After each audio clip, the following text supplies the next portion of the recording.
오늘 날이 좀 많이 춥습니다.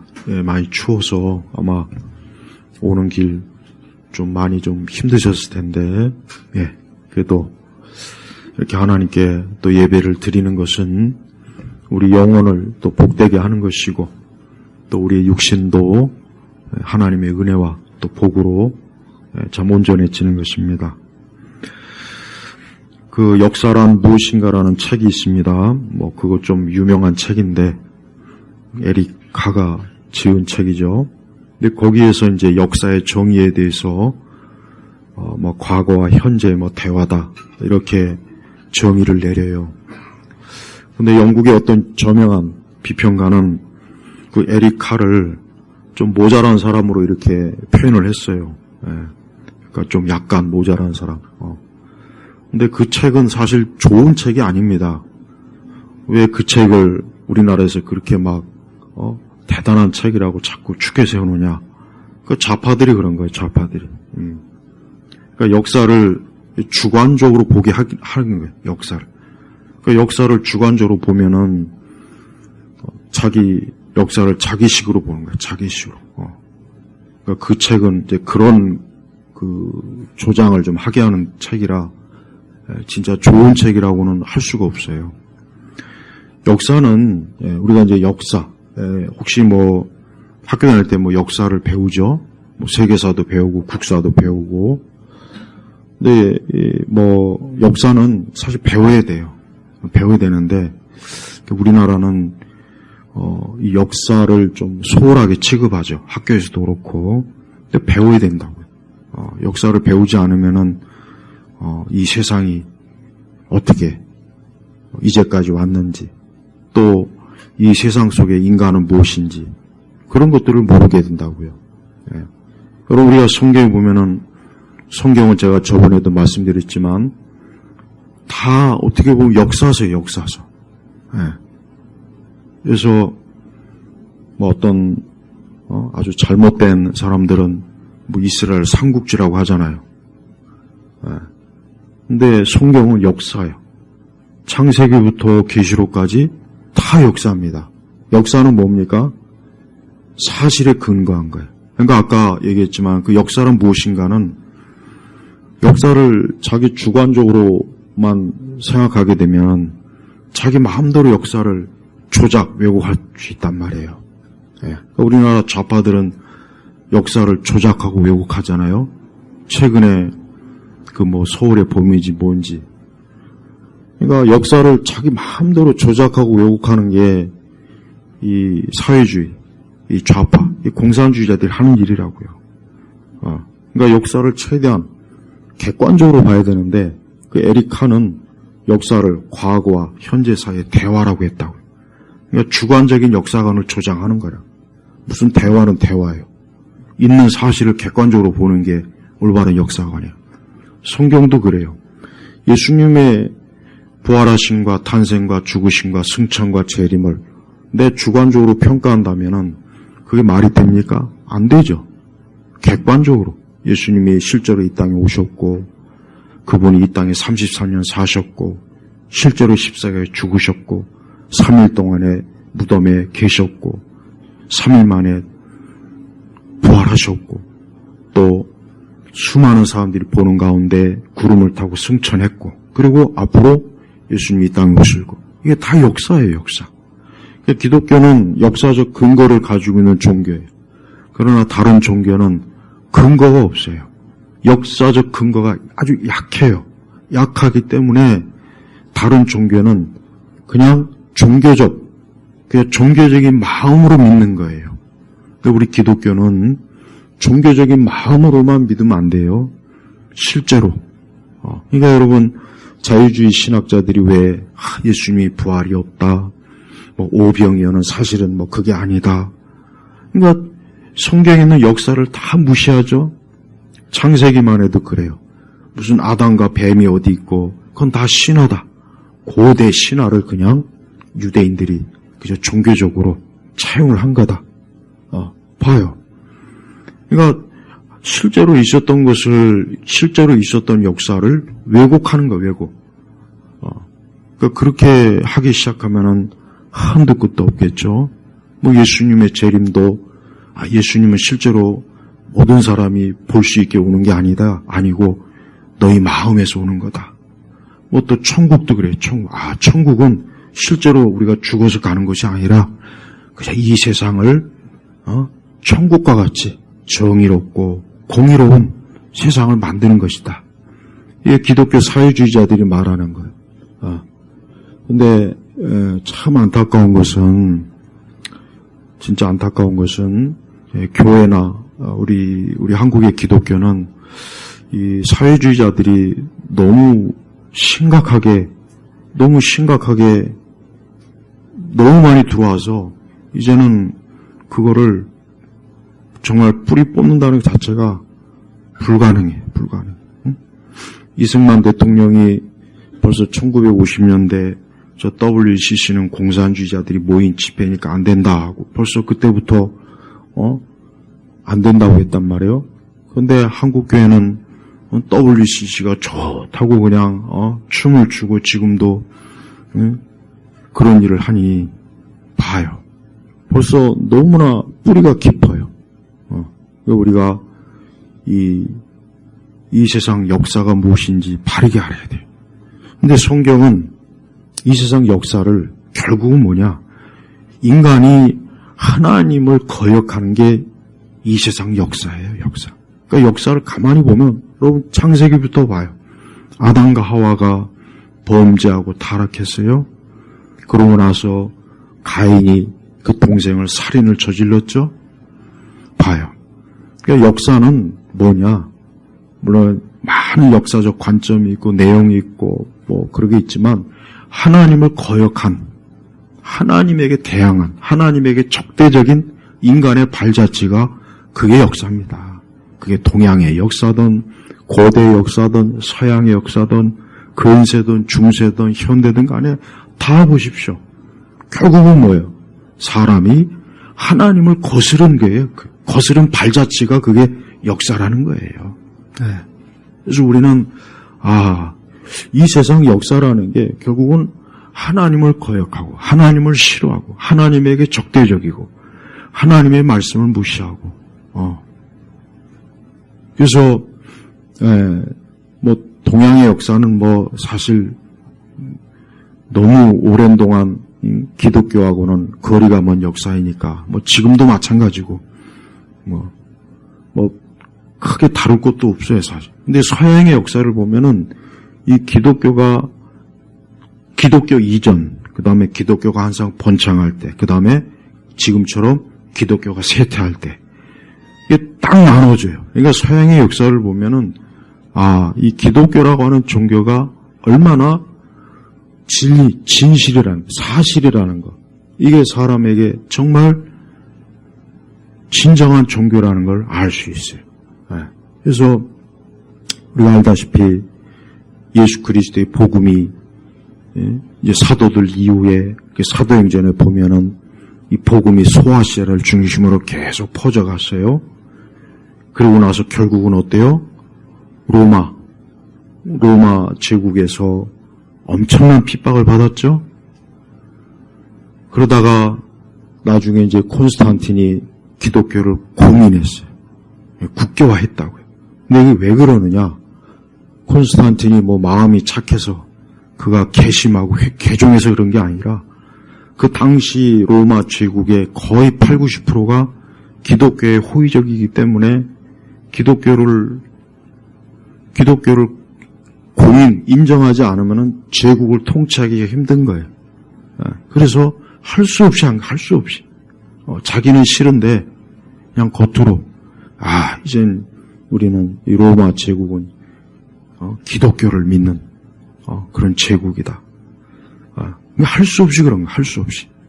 그래가지고 콘스탄틴은 죽을 때까지 그냥 버틴게다가 죽기 직전에 세례 받았잖아요. 그러니까 그러고 나서 이제 기독교가 번성했어요. 그래가지고 서구가 이제 기독교로 돌아선 거예요. 그러다가 17세기부터 서서히 철학에서부터 하나님이 어디 있냐, 뭐 성경이 이게 사실이냐, 뭐 이런 식으로 또 조금씩 곰팡이가 피어나는 거예요. 곰팡이 피어나죠. 곰팡이. 이거 오늘 봤어요. 참. 그러다가 이제 서서히 이제 하나님을 부정하는 그러한 철학, 그런 인간의 그 학문적, 기술적, 과학적 그런 것들이 꽃피우고 나니까 이제 어때요? 이제는 19세기에 들어와서는 그냥 겉만 기독교지 속은 다 세속화됐다고. 그러니까 하나님께서 안 되겠구나 해가지고 이제 1차 대전, 2차 대전으로 이 세상을 확 뒤집어 엎어버렸죠. 그리고 또 세속화가 모든 영역에 다 들어와가지고 대학이라든가 항상 대학부터 들어오니까 이 세속화나 이 반무신론, 반기독적인 것은 항상 대학에서 들어와요. 대학. 그러니까 이 대학교가 어떤 학문을 가르쳐 보면은 그 다음 세대가 어떨지는 뻔한 거예요. 그러니까 미국도 1920년대 벌써 대학이 세속화됐다고. 그 전에는 대학교 총장이나 학장은 전부 다 목사님들이었어요. 근데 30년대 들어와서부터는 이제는 목회자는 이제 대학 총장이나 학장에서 이제는 채용 안 하고 이제 일반 세속주의자들이 이제 학장이나 총장이 되고서부터 어때요? 대학이 진화론과 이런 온갖 세속적인 반기독교적인 학문으로 체제를 정비한 거예요. 그러다가 이제 60년도까지 가까스로 버티다가 이제 60년도 후반에 이제 완전히 다 미국 사회가 어때요? 완전히 기독교하고는 이제 거리를 둔 그런 사회가 된 거예요. 그래서 공립학교에서도 주기도문이나 십계문도 이제는 안 하고 기도도 안 하고 그게 케네디가 그렇게 한 건데 그것도 왜 그러느냐? 그렇게 할 수밖에 없으니까. 이제 더 이상 기독교를 이렇게 붙잡고 있기에는 미국 사회가 너무 세속화됐으니까 할 수 없는 거예요. 그러니까 정치인들은 상황과 이 주변 상황과 그러니까 세상을 보는 사람이에요. 가장 예민한 사람이라고. 그러니까 케네디가 카톨릭 교인이라서 그런 게 아니라 그 당시 미국 사회가 이미 기독교하고는 거리가 벌써 머니까 이제 공립학교에서 기도하고 십계명 하는 건 자기 선거에 표에 도움이 안 되는 걸 아니까 폐지시킨 거라고요. 그러다 이제 70년대 들어오니까 어때요? 마약에다가 온갖 동성애 그다음에 낙태 그런 게 그냥 활짝 꽃을 피운 거예요. 활짝. 그리고 이제 80년도 들어오면 뭐가 들어오냐? 그때 이제 PC가 들어온 거예요. 1980년대 미국은 PC가 본격적으로 들어온 거예요.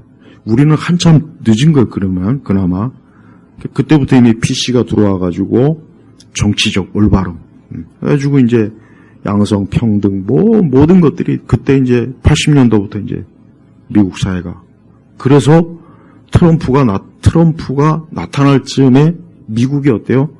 그나마 있던 기독교인들이 도저히 이래서는 안 되겠다.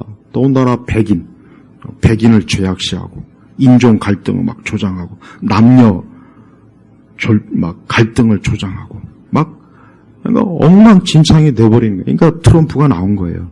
트럼프도 정치인이에요, 정치인. 트럼프도 그 몰몬교 집회 영상 집회 해가지고 나와서 수십만 달러 강연료 받고. 그러니까 트럼프도 좋은 사람은 아니에요. 정치인이에요, 정치인. 그러니까 보세요. 하나님을 거역하고 기독교의 그 영향이 쇠퇴하고 사람이 하나님과 자꾸 적대적이 되니까 세상이 어떻게 됩니까? 안 좋아지잖아요. 안 좋아지잖아요. 네. 우리나라도 마찬가지예요.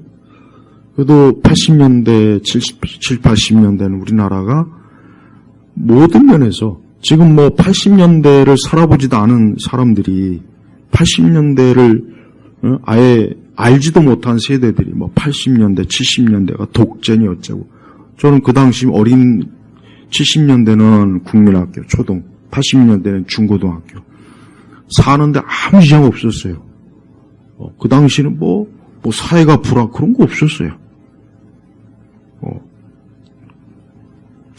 좋은 시절에서 솔직한 얘기로. 다 어른들 다 그 시대 산 어른들 얘기 들어보죠. 지금도 그때가 제일 좋았다고. 조금만 노력하면 집 사고, 직장생활 뭐 조금만 하면 다. 그러니까 그 당시는 청년들이 얼마든지 자기 인생을 설계할 수 있습니다. 결혼도 마음껏 할 수 있고. 근데 봐요. 점점 90년대 들어와서 2000년에 들어오니까 어때요? 소망이 없고 희망이 없죠. 근데 가만히 보면 기독교가 딱 기독교가 언제 쇠퇴하냐면 딱 90년도 딱 쇠퇴. 그때 이제 벌써 교회가 정체됐다. 막 그때 그 얘기가 많이 나왔대요. 제가 신학교에 막 들어오기 시작할 때. 예. 그래가지고 벌써 이미 그때 교회가 쇠퇴하고. 교회가 쇠퇴하는 시점이 우리 한국 사회가 사람들이 살기 힘드네. 막 살기가 어렵다. 그런 시기예요. 그러니까 여러분 우리가 이 세상을 볼 때 하나님의 통치와 사랑과 능력이 줄어들면 그 사회나 그 시대가 어두워지는 거예요. 지금도 마찬가지예요.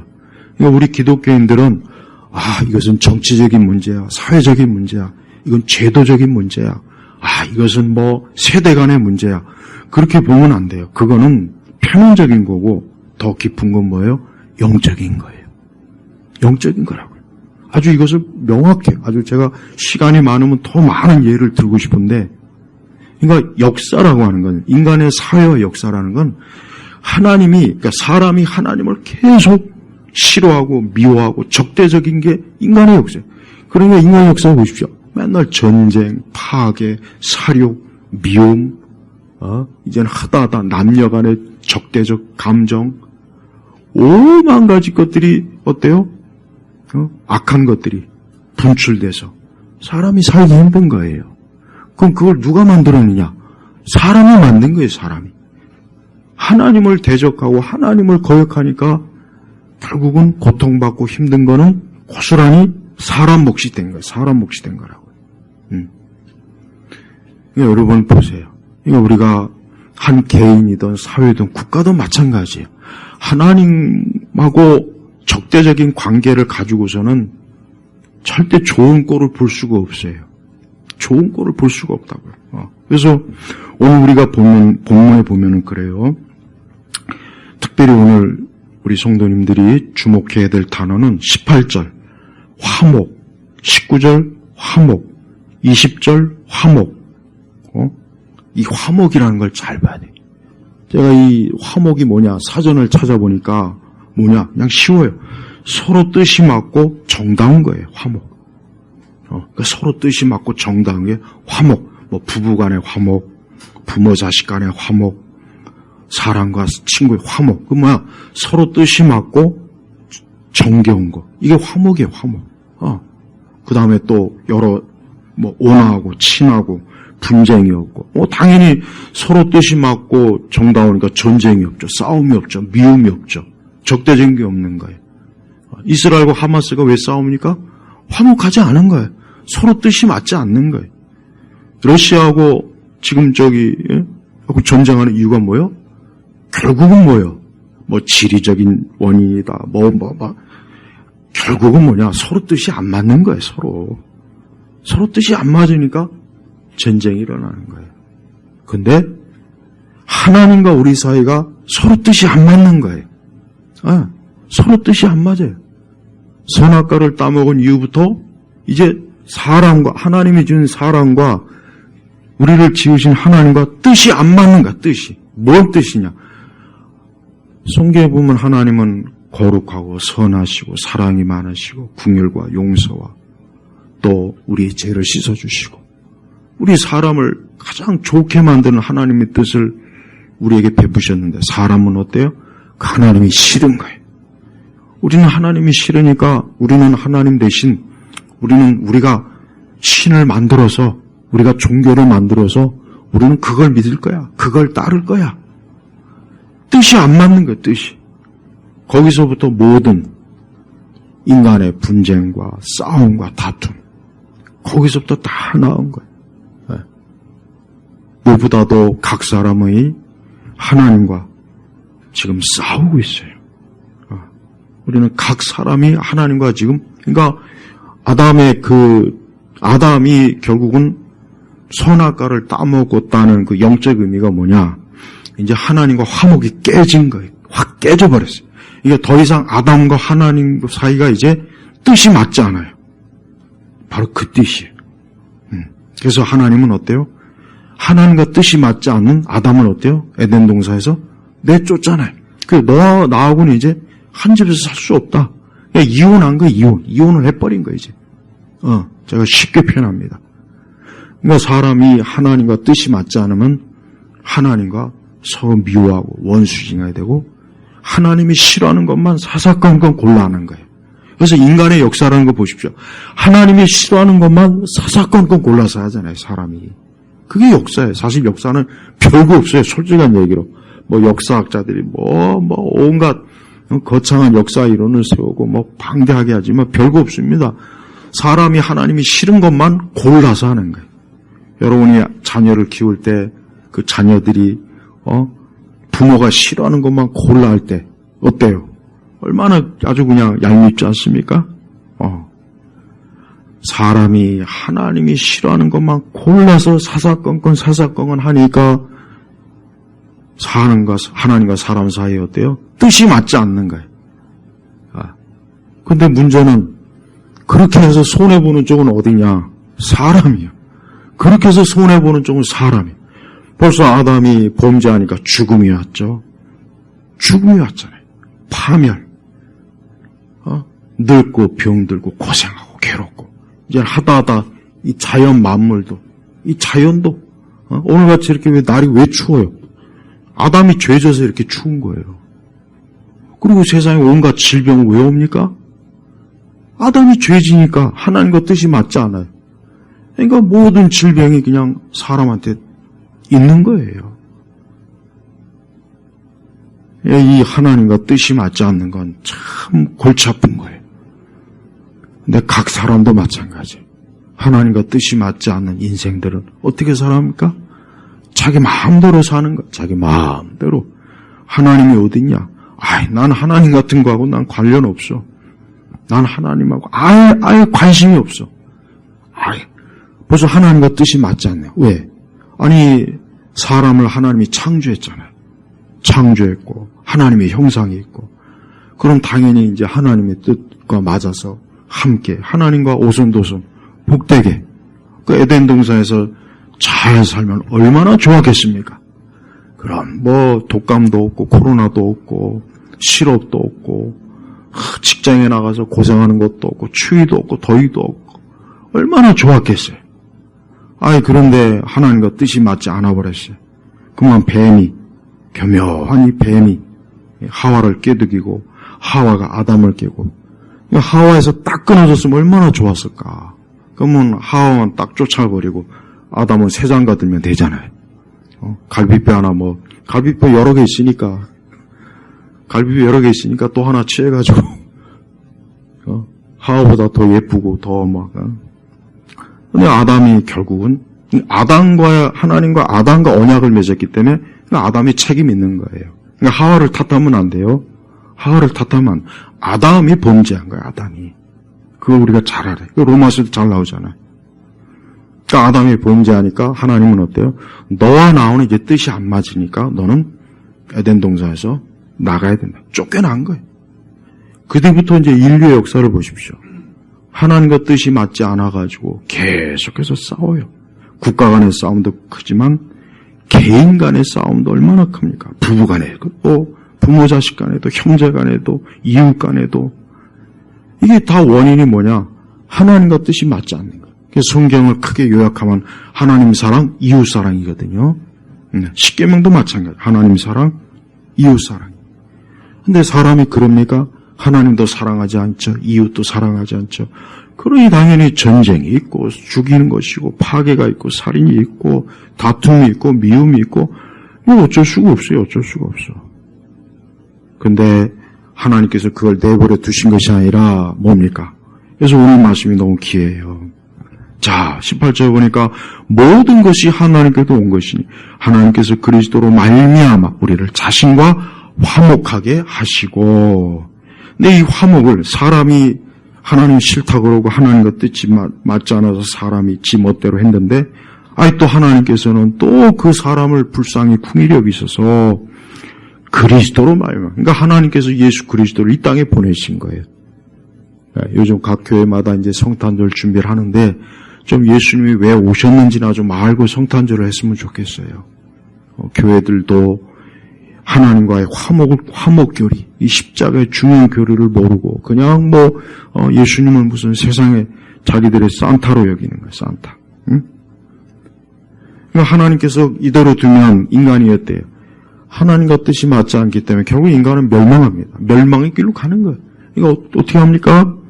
그리스도로 말미암아 우리를 자신과 화목하게 하시고. 그러니까 하나님과 화목하려면 누가 계셔야 됩니까? 예수 그리스도예요. 그래서 예수님이 이 땅에 보내신 이유는 화목. 이제 너와 나와 뜻을 좀 같이 하자. 그 뜻이에요. 그 뜻. 그러니까 우리가 예수님을 왜 믿느냐? 예수님 믿는다는 의미는 이제 하나님과 우리 사이에 뜻이 맞는 거예요. 서로 뜻이 맞는 거예요, 이제는. 네. 서로 함께 하는 거예요. 이 그리스도로 말미암아라고 했는데 왜 여기에다가 여호와의 증인, 통일교, 안상훈이, 그다음에 저 신천지, 왜 거기 왜 들어옵니까? 왜? 여러분 혹시 이단들 만나면 18절 말씀 그리스도로 말미암아라 그랬는데 너희들은 도대체 너희 교주가 여기 어디 있냐 그래 어디냐 꼭 물어봐요 꼭. 천주교도 마찬가지. 그리스도로 말미암아인데 왜 자꾸 마리아를 중보자로 세우냐고요. 응?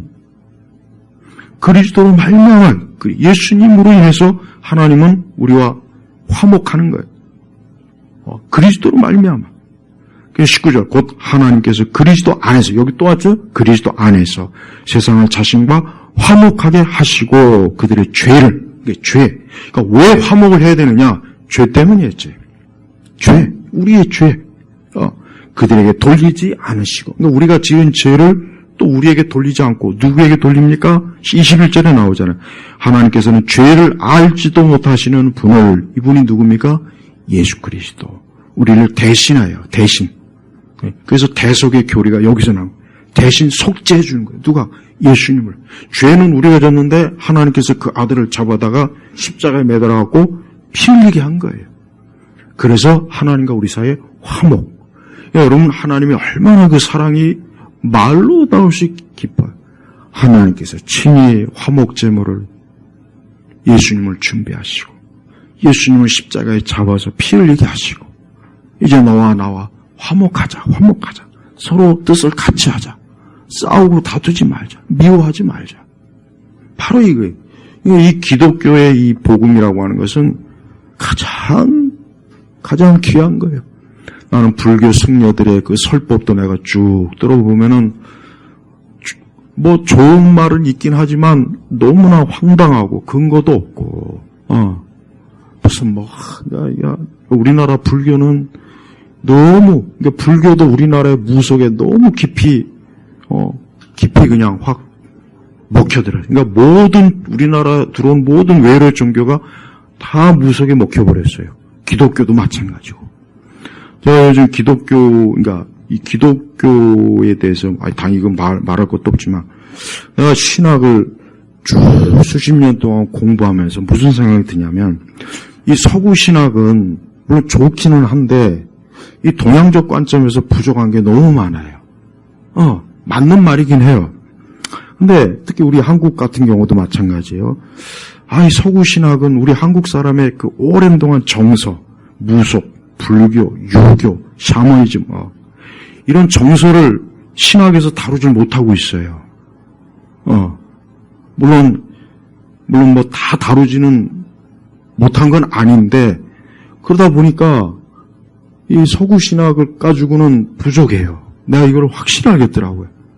그러니까 우리나라 기독교가 그렇게 신학을 해도 실제적인 교회에서는 전혀 성경의 말씀의 진리를 우리 한국 정서에 깊이 빠져있는 이 사람들에게 이게 해결을 못하는 게 너무 많습니다. 그러니까 기독교가 기복으로 가는 거예요. 그 기독교가 기복으로 가고 오순절에 빠지고 이상한 은사주의도 자꾸 빠지고. 그러니까 이 서구 신학이 좋기는 한데 역시 서구 신학은 서구적 토대에서 이게 한 거라. 이게 우리 관점에서 이 정통 신학을 우리 관점에서도 이렇게 다뤄야 되는데 그런 책이 없어요. 없다고요. 그래서 참 안타까워요.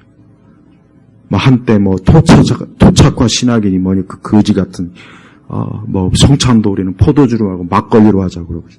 왜 아예 그냥 돼지 삼겹살을 같이 놓고 하지 이왕이면. 그 말 같잖아. 토착과 신학. 지금 토착과 신학이 하는 게 아니라 우리 정서에 맞는 한국적 정서에 맞는 기독교 정통 신학을 이렇게 연구했어야 되는데 그런 걸 연구하지 않고 하긴 서구 신학을 받아들이기도 급급하니까 지금도 제대로 소화를 못하는 반에 우리 한국적 정서에 맞는 우리 한국 사람들은 무속, 유교, 불교, 샤머니즘 이런 것들 이게 너무 뿌리 깊단 말이에요. 그러니까 이걸 기독교적으로 빨리 해결해 줘야 돼요.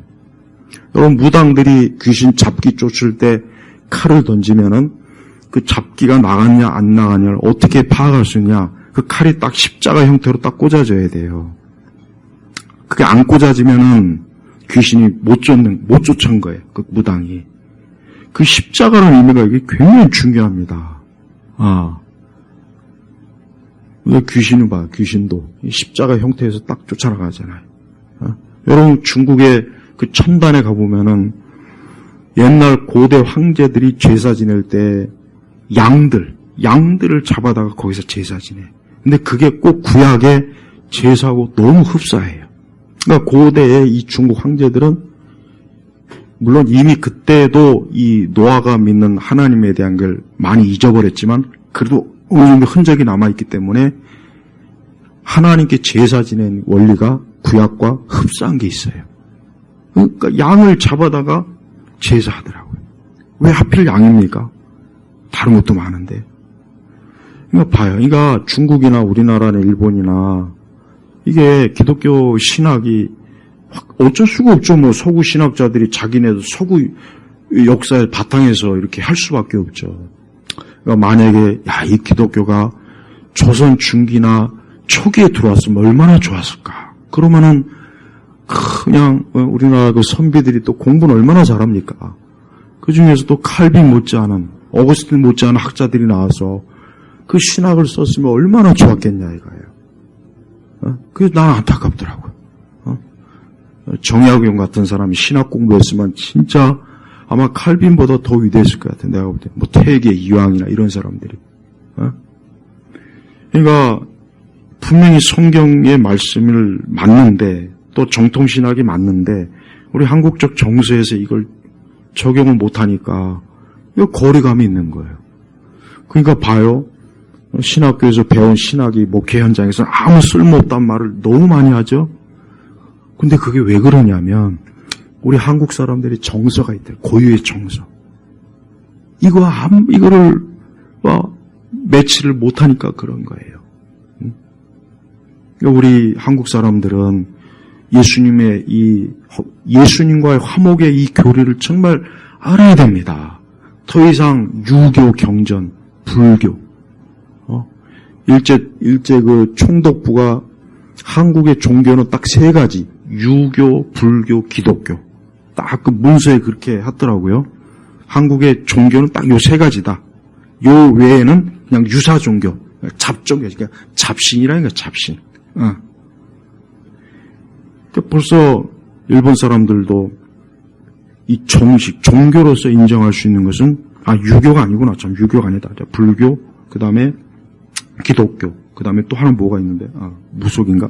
유교가 아니에요. 참 유교는 종교로 안 들어갔어. 참 착각했네. 그러니까 우리나라 정서상 왜 예수님을 믿어야 되는가? 왜 예수님을 믿지 않으니까 이 모양 이 꼴인가? 흔히 말해서 우리나라 사람들은 재수가 있다 없다, 연초에 점을 보고 사주를 보고 여전히 이게 뿌리가 엄청나게 깊어요. 선거 때만 되면 지 아버지 어머니 무덤 파헤쳐갖고 엉뚱한 데다 옮겨놓고 선거 때만 정치인들이 유명한 점장이들 진짜 많이 찾아갑니다. 이번에 될 거냐 안 될 거냐. 그러니까 그런 거를 기독교적으로 잘 해결해 줬으면 얼마나 좋았겠어요. 왜 교회 다니면서도 왜 많은 사람들이 점집에 왜 가냐 이거야. 왜 가서 왜 점을 보냐 이거예요.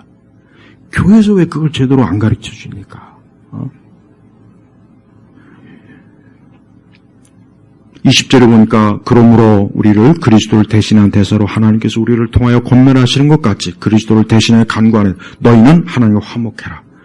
하나님과 화목하는 게 가장 중요한 거예요. 팔자가 중요한 게 아니에요. 손금이 중요한 게 아니에요. 관상이 중요한 게 아니에요. 내가 태어난 날씨 이런 거 아무 소용없어요. 무당 백날 찾을 소용없어요. 하나님과 화목하지 않으면 해결이 안 돼요. 그러니까 우리나라 사람한테는 그렇게 가르쳐야 돼요. 하나님과 화목하기 전까진 너의 팔자니 관상이니 사주니 조상이니 뭐고 아무것도 해결 못 해준다. 그러니까 하나님과 화목해라 이거. 그래서 부처하고 화목해봐야 아무 소용이 없다 이거야. 절에 가서 아무리 설법을 들어봐야 거기 가서 너의 삶과 죽음의 궁극적인 문제는 해결이 안 된다. 하나님과 화목해라 이거야. 저 북한도 그래요. 저 북한도 저 유교 국가예요. 북한도 유교. 김일성의 기독교를 철저히 차용해가지고 이 주체사상도 마찬가지고 유교와 기독교를 합친 게 저 북한입니다. 그래서 어버이 유교적 관점이죠. 그 다음에 모든 그 북한의 그 지도 체제 이 주체사상 교리가 전부 다 기독교에 다 차용한 거예요. 그러니까 저 사람들도 마찬가지. 하나님과 화목하기 전에는 지상천국은 없다. 하나님과 화목하기 전에는 어떤 방법으로도 그 삶이 개선될 수도 없고 나아질 수도 없고 현세와 내세 아무것도 해결될 수 없다. 이런 걸 가르쳐야 된다고요. 우리가 왜 예수를 믿습니까? 오늘 그랬죠? 하나님과 화목해라 그랬어요. 여러분, 우리의 근본, 인간의 근본적인 문제가 뭐냐? 하나님과 화목하지 않기 때문에 그러는 거예요. 부모 자식 간의 문제도, 부부 간의 문제도, 모든 문제가 마찬가지예요. 우리 사회 체계, 정치, 경제 다 따지고 보면은 인간이 어때요? 하나님과 화목하지 않아서 생긴 문제들이 그게 파편으로 된 거예요, 다. 여러분, 지금 이 세상은 점점 더 굉장히 골치 아픈 상황으로 지금 치닫고 있어요. 점점 더 골치 아픈 세상. 이젠 정말 사람이, 여러분, 최근에 어제 어떤 뉴스 보니까, 여러분, AI에다가 이제 인간의 그 세포를 이식한대요. 인간을, 세포. 그러니까 단순히 이게 AI가 기계가 아니에요. 인간의 세포를 이식하게 되면, 그걸 사람이라고 해야 될지, 기계라고 해야 될지, 이제 그것마저도 이제는 불분명한 엄청난 상황이 지금 닥치고 있어요. 네. 지금 세상은 엄청나게 사람들이 골치 아프고 고통스럽고 더 파괴적인 세계로 가는데 이게 어디서 왜 이렇게 가느냐? 하나님과 화목하지 않은 이 세상이 결국은 그런 막다른 자기 파멸로 가는 거예요. 하나님과 화목하지 않은 채 좋은 직장에 다니고 뭐 결혼을 하고 좋은 집에 살고 좋은 차를 끌어다니고 하나님과 화목하지 않은 상태에서 연봉이 이번에 엄청나게 올랐다. 아무 소용이 없습니다. 그렇게 해봐야 그거는 뭐요? 더 큰 재앙만 쌓는 거예요. 사람들이 그걸 몰라요. 하나님과 화목하지 않은 상태에서는 자기에게 오는 모든 것들은 다 재앙이에요. 재앙. 정신적인 고통도 하나님과 화목하지 않아서 생긴 거예요. 여러분, 정신적인 그 문제들에 관한 그 내용들을 읽어보면 엄청나게 진짜 정말 최악입니다. 최악. 네. 그거를 겪어보지 않거나 그거를 자기 가족이나 자기 가까운 사람들이 그런 사람이 없는 사람은 이해를 못할 정도로 무진장하게 인간의 이 정신적인 이 문제가 생기면은 정말 지옥입니다. 지옥. 그 주변 사람들은 지옥이에요. 본인도 지옥이고. 그럼 그것도 결국 왜 그렇습니까? 여러분, 하나님께서 아담을 창조했을 때 선악과 따먹기 이전에 아담이 뭐 불면증이 있었겠어요? 조현병이 있었겠어요? 정신분열이 있겠습니까? 사이코적인 기질이 있겠어요? 전혀 없어요. 전혀 없어요. 완전한 정신과 마음과 기질도 마찬가지. 요즘 뭐 애들이 16가지의 그 기질, 그거 가지고 서로 뭐 내 기질은 이거, 나는 이거다, 너는 이거다. 그거 똑같은 거예요. 인간의 기질이 거기서 다 거기지 뭘 더 낫습니까? 더 나은 기질은 없어요. 그러니까 사람이 하나님과 화목하지 않은 상태는 뭘 해도 결국은 원점으로 또 돌아오는 거예요. 원점으로 돌아와요. 그러니까 이 세상 역사를 보십시오. 그렇게 많은 것들을 시도하고 그렇게 많은 방법, 사회 구조, 정치 구조 막 해도 안 되잖아요. 안 돼. 그런데 기독교가 왕성했을 때는 모든 게 다 좋아졌어요. 기독교가 들어오면은 모든 게 다 바로 잡히는 거예요. 바로 잡히는 거예요. 물론 여전히 사람이 본성이 여전히 우리가 타락한 게 있지만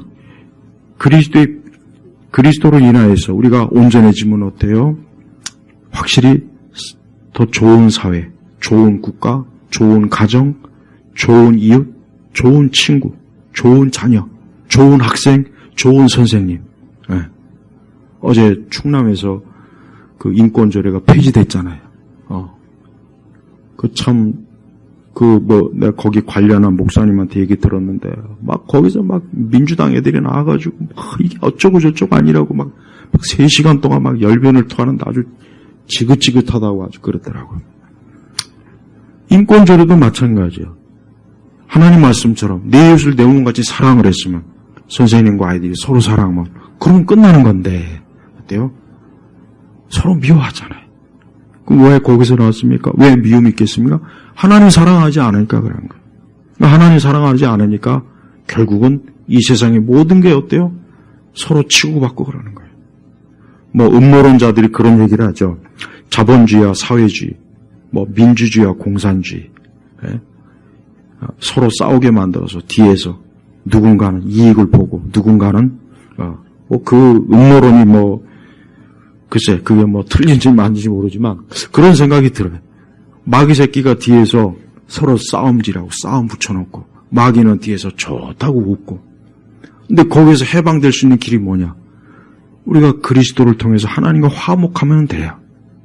그러니까 마귀는 뒤에서 확실히 마귀는 사단은 뒤에서 서로 싸움질, 서로 싸우기만 다투게 만들고 서로 미워, 증오, 적대감을 형성시키는 거예요.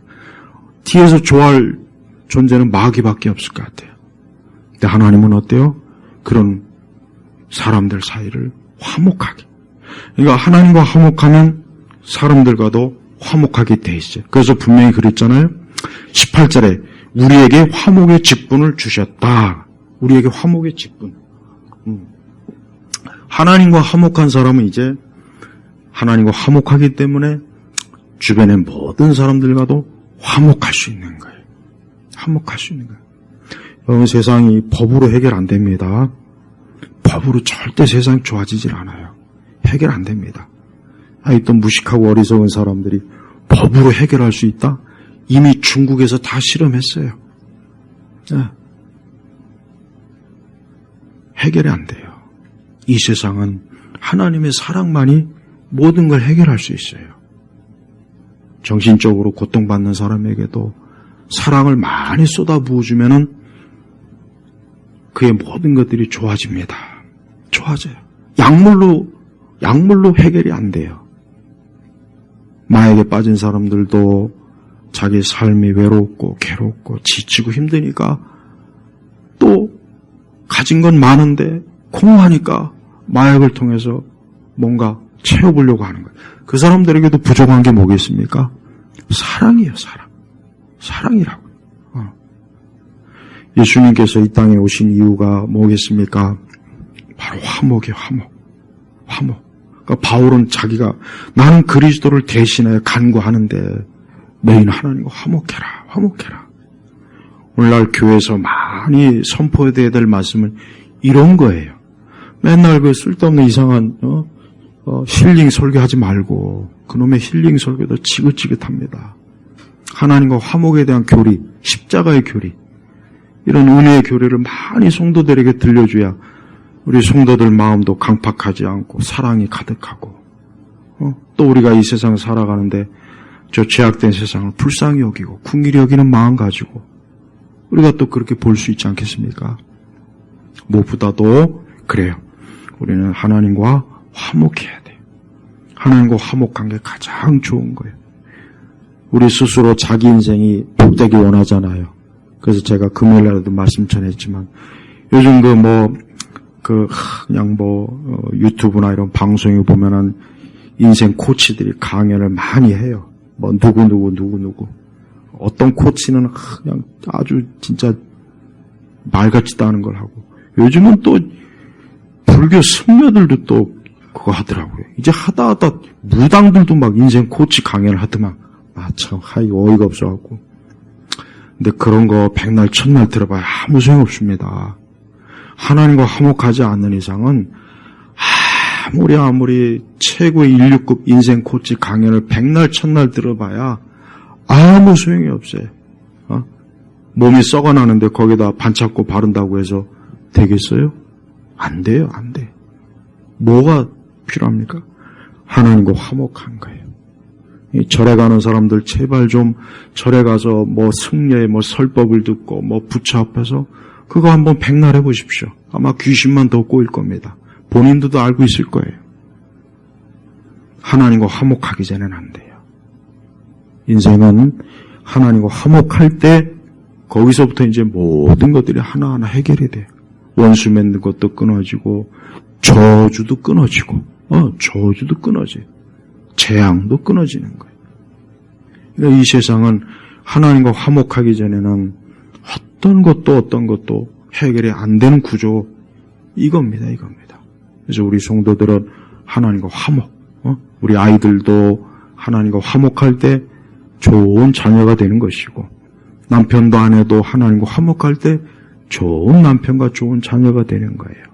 하나님과 화목한 사람이 기업을 운영하고 정치를 할 때 얼마나 세상이 좋아지겠습니까? 근데 하나님과 화목하지 못한 사람들이 손을 대는 것마다 다 어떻게 되겠어요? 다 엉망진창이 되는 거죠. 제발 오늘 하나님과 화목하라 하는 이 말씀 정말 중요한 말씀입니다.